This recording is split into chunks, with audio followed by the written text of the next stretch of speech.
10 সুপ্রিয় শিক্ষার্থীবৃন্দ, তেরন public school and college মহেশা কর্তৃক আয়োজিত অনলাইন ক্লাসে তোমাদের স্বাগতম। আজকে আমরা পদার্থবিজ্ঞানের ভেক্টর অধ্যায়ের সামুদ্রিক সূত্রের উপর আলোকপাত করব। আমরা এই সামুদ্রিক সূত্রের উপর আলোকপাতটা ক্লিয়ার করার জন্য আমরা একটা উদ্দীপক বেছে নিয়েছি। উদ্দীপকটা হলো যে চিত্রে প্রবাহমান নদীটির প্রশস্ততা, মনে করে এই হলো নদী, যার প্রশস্ততা হলো 1.5 কিলোমিটার এবং স্রোতের বেগ অর্থাৎ হলো আমরা এই বরাবর স্রোতের বেগ দেওয়া আছে 3 কিলোমিটার পার আওয়ার। রহিম মাঝি এই এবি বরাবর নৌকা চালিয়ে এসসি বরাবর ওপারে পৌঁছালেন, যেখানে নৌকার বেগ উল্লেখ করা আছে 4 কিলোমিটার পার আওয়ার। আমি একটা আবার বলতেছি যে চিত্রে প্রবাহমান নদীটির প্রশস্ততা হলো 1.5 কিলোমিটার এবং স্রোতের বেগ এই বরাবর 3 কিলোমিটার পার আওয়ার। রহিম মাঝি এবি বরাবর নৌকা চালিয়ে এসসি বরাবর অপর পারে পৌঁছালেন, যেখানে নৌকার বেগ দেওয়া আছে 4 কিলোমিটার পার আওয়ার। এখন আমাদের এখানে কি কি প্রশ্ন আসতে পারে সেই জিনিসগুলো আমরা একটু দেখে নেই। আচ্ছা, চাপ লাগবে না, ভালো করছো, চাপ করছো না, ঠিক আছে। এখন আমরা দেখি এখানে আমাদের কি কি প্রশ্ন চাইতে পারে। আমাদের প্রথম বলতে পারে, সাপোজ ক নাম্বার আমাদের বলতে পারে এই এসসি বরাবর নৌকার অতিক্রান্ত দূরত্বটা কত। তাহলে আমাদের এখানে নদীর প্রস্থ অর্থাৎ এবি বরাবর হলো নদীর প্রস্থ, যেখানে হলো 1.5 কিলোমিটার। তাহলে আমরা যেহেতু এই কোণটা আমাদের 30 ডিগ্রি, তাহলে এই কোণটা আমাদের 30 ডিগ্রি একান্তর কোণ বলে। এখন দেখা যাচ্ছে এই সমকোণী ত্রিভুজে আমরা আমাদের অতিভুজের মানটা বের করতে হবে। তাহলে আমরা এখানে জানি যেহেতু এই কোণটাকে যদি বিবেচনা করি, তাহলে এটা হবে আমাদের ভূমি, অর্থাৎ বিসি হলো ভূমি আর এবি হলো লম্ব। তাহলে আমরা জানি লম্ব মানে এবি বাই অতিভুজ হলো কত, এসি। লম্ব বাই অতিভুজ মানে কি, sin 30 ডিগ্রি অর্থাৎ sin থিটা। অর্থাৎ এখানে আমাদের যদি এই কোণটাকে কাউন্ট করেছে, তাহলে এটা হলো আমাদের ভূমি আর এবি হলো লম্ব। লম্বটা হলো আমাদের এবি আর অতিভুজটা হলো আমাদের এখানে এসি। তাহলে আমরা জানি লম্ব বাই অতিভুজ মানে হলো sin থিটা। সেইখানে তুমি এদিকে মান করবে। এখন চিন্তা না, তাহলে আমাদের স্টার্ট করছি তুমি এবি আর এসি এর মানটা আমাদের দরকার। এসি sin 30 এর মান হলো হাফ। তাহলে আমরা এখান থেকে এসি এর মান পাচ্ছি কত, 3 কিলোমিটার। অর্থাৎ আমাদের এখানে এসি এর মানটা হলো 3 কিলোমিটার। এখন আমাদের বলতে পারে এই অঙ্কে যে নদী পার হওয়ার ক্ষেত্রে তীর বরাবর অতিক্রান্ত দূরত্ব অর্থাৎ বিসি এর মানটা নদীর প্রস্থ এবি এর তুলনায় কম না বেশি সেটা আমাকে বের করতে বলতে পারে। তাহলে এবি এর মানটা তো আমাদের এখানে দেওয়া আছে 1.5 কিলোমিটার। এখন আমরা যদি বিসি এর মানটা বের করতে পারি তাহলে আমাদের হয়ে যায়। তাহলে বিসি এর মানটা আমরা কিভাবে কাউন্ট করব, যদি আমরা এই কোণটাকে কাউন্ট করি তাহলে বিসি আমাদের এখানে ভূমি। তাহলে আমাদের লিখতে পারি আমরা ভূমি মানে অর্থাৎ বিসি বাই অতিভুজ, অতিভুজটা হলো আমাদের কত, এসি, আর ভূমি বাই অতিভুজ সমান আমরা জানি sin থিটা অর্থাৎ sin 30 ডিগ্রি। তাহলে আমাদের বিসি এর মান বের করতে হবে। এস এর মান অলরেডি আমরা পেয়েছি 3 কিলোমিটার আর sin 30 এর মান হলো আমাদের হাফ। তাহলে এখান থেকে আমরা বিসি এর মানটা পাবো। বিসি এর মান পাবো আমরা 3/2 অর্থাৎ 1.5 কিলোমিটার। ঠিক আছে। তাহলে অর্থাৎ এই ক্ষেত্রে দেখা যাচ্ছে যে আমাদের এই বিসি এর মানটা আমাদের এবি এর কি সমান, অর্থাৎ কত, 1.5 কিলোমিটার হয়েছে। ঠিক আছে, বিসি এর মানটা 1.5। তাহলে আমরা পেয়ে গেলাম নদী পার হওয়ার ক্ষেত্রে তীর বরাবর অতিক্রান্ত দূরত্ব বিসি এর মানটা আমরা পেয়ে গেলাম। এখন আমাদের বলতে পারে যে এই এবি বরাবর নৌকা চালানোর ফলে এসসি বরাবর নৌকাটা কত বেগে চলবে, অর্থাৎ লব্ধি বেগটা কত। তাহলে আমরা লব্ধি বেগের সূত্র জানি I = t square plus q square plus 2pq cos alpha রোটাভার। তাহলে এখানে p মানে হলো স্রোতের বেগ। আমরা অতিক্রান্ত বলেছি স্রোতের বেগ ছিল আমাদের 3 কিলোমিটার পার আওয়ার। নৌকার বেগ ছিল q = 4 কিলোমিটার পার আওয়ার। এখন প্রশ্ন আসতে পারে যে আমাদের এখানে আলফা এর মানটা কত। খেয়াল রাখতে হবে যদি স্রোতের দিকের সাথে এপার থেকে ওপারে ঠিক বিপরীত বিন্দু বরাবর, এপার থেকে ওপারে ঠিক বিপরীত বিন্দু বরাবর নৌকা চালানো হয়, তাহলে সেই ক্ষেত্রে আলফার মান হবে 90 ডিগ্রি, আর এপার থেকে ওপারে ঠিক বিপরীত বিন্দুতে নৌকা যদি পৌঁছে তাহলে সেই ক্ষেত্রে থিটার মানটা হবে 90 ডিগ্রি।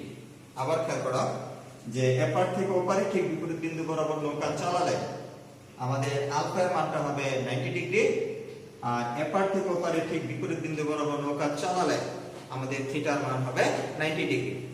তাহলে প্রথম থেকে বলা হয়েছে যে এবি বরাবর নৌকা চালিয়ে সে সি বিন্দুতে পৌঁছেছে, তাহলে যেহেতু এবি বরাবর নৌকা চালিয়েছে তাহলে আমাদের আলফার মান এখানে 90 ডিগ্রি।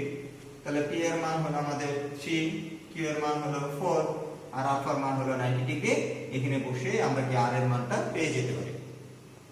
তাহলে এখন আমরা আর এর মানও পেয়ে গেলাম, এস এর মানটাও আমরা পেয়ে গেলাম। এখন আমাকে যদি সাপোজ বের করতে বলা হয় যে সি বিন্দুতে পৌঁছতে আমাদের কত সময় লাগবে, সি বিন্দুতে পৌঁছতে যদি আমাদের সময় চাই তাহলে আমরা সময় সমান জানি দূরত্ব বাই ব্যাগ। তাহলে দূরত্বটা হলো আমাদের এখানে এসি, আর এই বরাবর আমাদের লব্ধি ব্যাগটা পেয়েছি কত আমরা আর। তাহলে এসি এর মানকে আমরা আর দ্বারা ভাগ করলে আমরা সি বিন্দুতে পৌঁছার সময়টা পেয়ে যাব। এখন আমাদের প্রশ্নটা এরকম হতে পারে যে রহিম মাঝি তো আমাদের বলা হয়েছে যে এবি বরাবর নৌকা চালিয়ে সি বিন্দুতে পৌঁছেছে।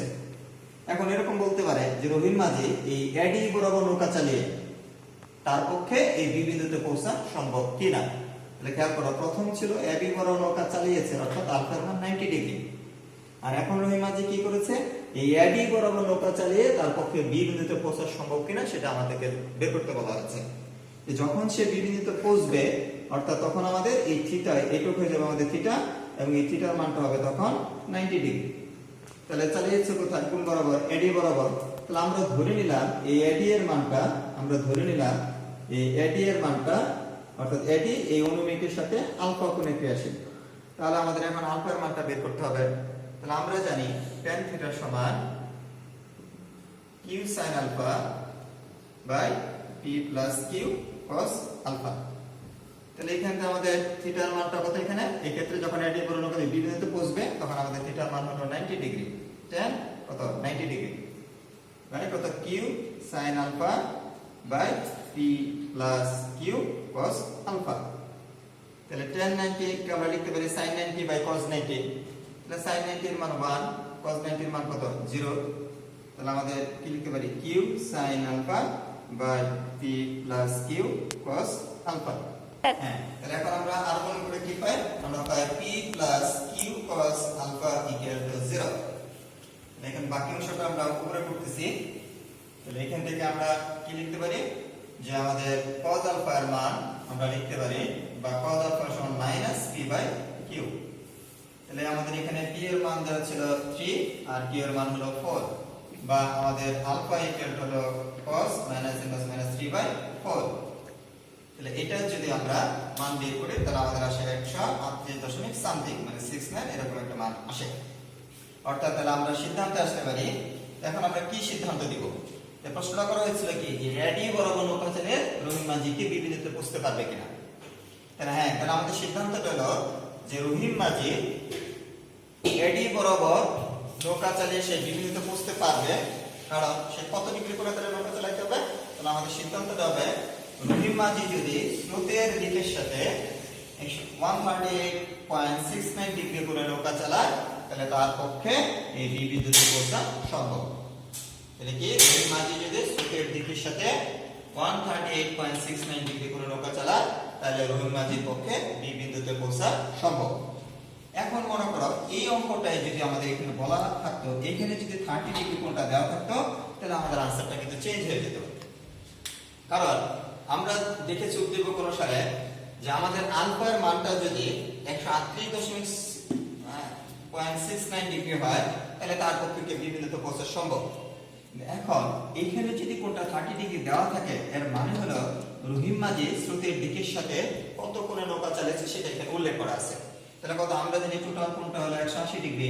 তাহলে যেহেতু এই কোণটা 30 ডিগ্রি তাহলে সে 150 ডিগ্রি করে নৌকা চালিয়েছে, কিন্তু তার কত করে নৌকা চালাতে পৌঁছা সম্ভব ছিল 138.69 ডিগ্রি করে চালাবে।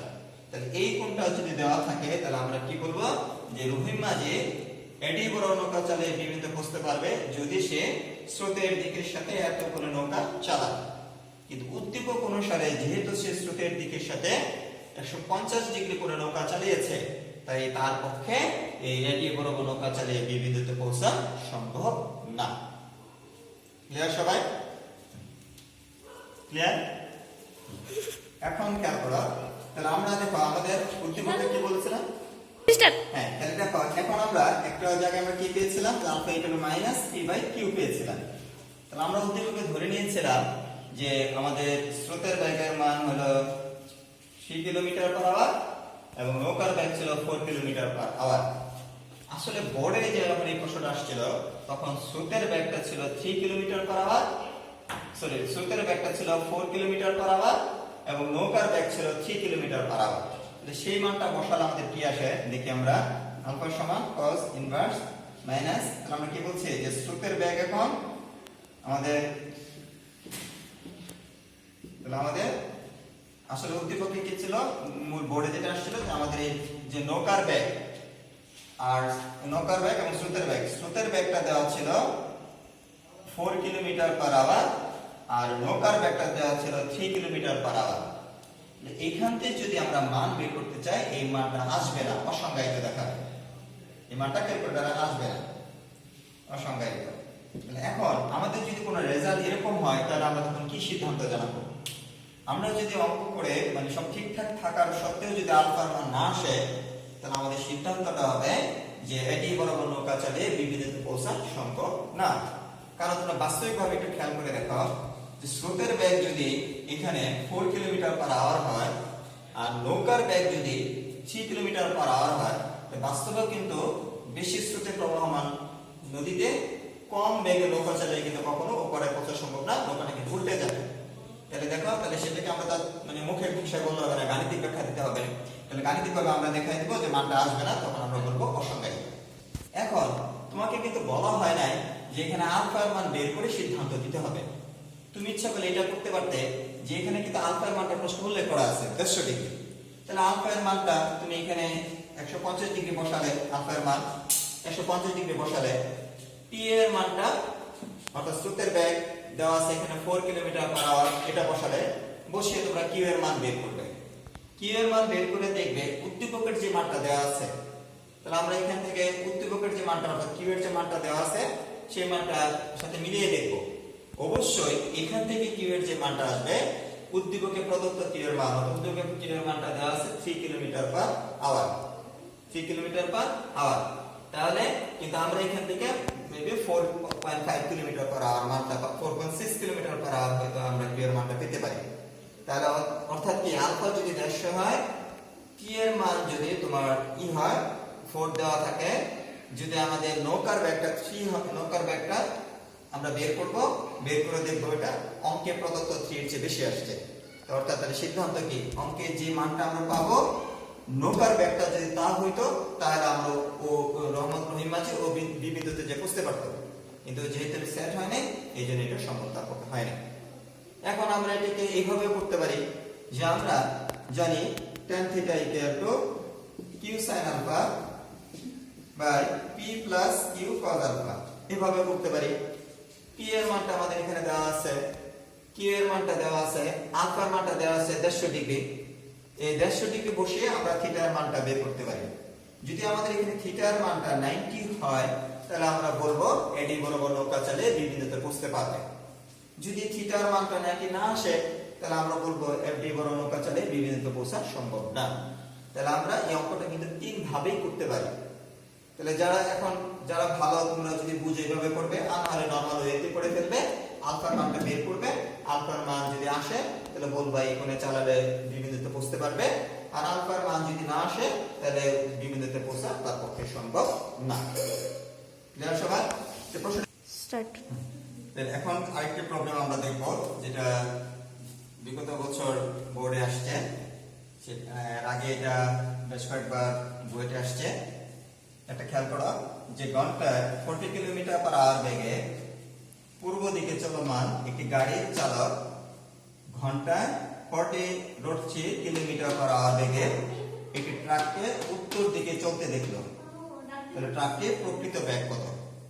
তাহলে ডাক্তার থেকে বোঝাই কি কষ্টকর। ডাক্তার কি বলছে যে ঘন্টায় 40 কিলোমিটার পার আওয়ার বেগে পূর্ব দিকে, তাহলে আমি ধরলাম এটা হলো পূর্ব দিক, তার উল্টা হলো পশ্চিম দিক, আর এটা হলো উত্তর দিক, আর এটা হলো দক্ষিণ দিক। তাহলে কি বলছে, ঘন্টায় 40 কিলোমিটার পার আওয়ার বেগে পূর্ব দিকে চলমান। তাহলে এই যে পূর্ব দিকে চলমান কত বেগে, 40 কিলোমিটার পার আওয়ার বেগে চলমান একটি গাড়ির চালক কি করেছে, উত্তর দিকে, মানে এটা হলো উত্তর দিকে কত 40 কিলোমিটার পার আওয়ার বেগে এটি ট্রাককে সে যেতে দেখলো। তাহলে যেহেতু ট্রাকটি এই দিকে গিয়েছে, সে দেখেছে, তাহলে এটাই হলো ট্রাকটির লব্ধি বেগ।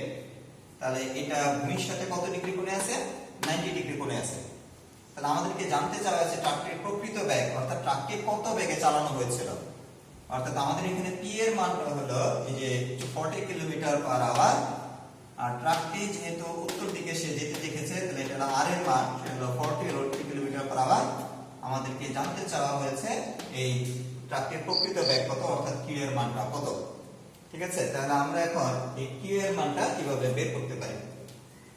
তাহলে খেয়াল করো আমরা যে আমরা জানি যে tan থিটা সমান আমরা জানি q sin alpha by p plus q cos alpha. তাহলে আমাদের এখানে থিটার মানটা কত, 90 ডিগ্রি। তাহলে আমরা এখানে বসাই tan 90 degree q sin alpha by p plus q cos alpha. তাহলে tan 90 সমান আমরা জানি sin 90 বাই cos 90। তাহলে আমরা লিখতে পারি 1/0, অর্থাৎ sin 90 এর মান হলো আমাদের 1 আর cos 90 হলো 0, sin alpha by p plus q cos alpha. তাহলে এখান থেকে আমরা লিখতে পারি, এই পরের লাইনটা আমি উপরে লিখতেছি, এখান থেকে আমরা লিখতে পারি যে p plus q cos alpha সমান 0, অর্থাৎ কিউ cos আলফা সমান আমরা লিখতে পারি মাইনাস পি। তাহলে কিউ cos আলফার মান পেলাম আমরা মাইনাস পি। তাহলে আমরা আবার জানি আর এর মান লব্ধি আর স্কয়ার সমান আমরা লিখতে পারি p square plus q square plus 2pq cos alpha সমান পি স্কয়ার। আবার তাহলে দেখো p square 2p q cos alpha আমরা মান পেয়েছি কত, মাইনাস পি। একটু আগে আমরা পেয়েছি কিউ cos আলফা সমান মাইনাস পি। তাহলে আমরা এখান থেকে লিখতে পারি p square plus q square minus 2p square, অর্থাৎ আমরা লিখতে পারি q square minus p square. তাহলে আমাদের যেহেতু কিউ এর মান জানতে চাওয়া হয়েছে, তাহলে কিউ ইকুয়াল টু আমরা লিখতে পারি আর square plus P square root over. তাহলে আমরা কি পেলাম, কিউ ইকুয়াল টু আমরা পেলাম কিউ ইকুয়াল টু, তাহলে আমরা দেখেন কিউ এর আর এর মান আমরা জানি এখানে কত 40√3 হোল স্কয়ার প্লাস কিউ এর মান 40 স্কয়ার, এটার মান আসবে 80 কিলোমিটার পার আওয়ার, অর্থাৎ ট্রাকটির প্রকৃত বেগ হলো 80 কিলোমিটার পার আওয়ার। তাহলে এখন আমরা পি এর মানটা তো এখানে দেওয়া আছে, কিউ এর মানটা আমরা বের করেছি। তাহলে এখন যদি আমাকে বলা হয় যে ট্রাকটি কত কোণে পৌঁছবে, আমরা তো ট্রাকটি কত বেগে চালাচ্ছি সেটা পেয়েছি। যদি এখন প্রশ্ন করা হয় ট্রাকটিকে কত কোণে চালানো হয়েছিল, অর্থাৎ আলফার মান বের করতে বলা হয়, তাহলে আমরা এখন আলফার মানটাও বের করে ফেলতে পারবো। কারণ আমরা এখানে পি এর মানও জানি, কিউ এর মানও জানি, আর এর মানও জানি, কিন্তু আমরা আলফা চাইলে বের করে ফেলতে পারি। সেটা আমরা ক্লিন জায়গা নাই, ওইসে লাগবে না।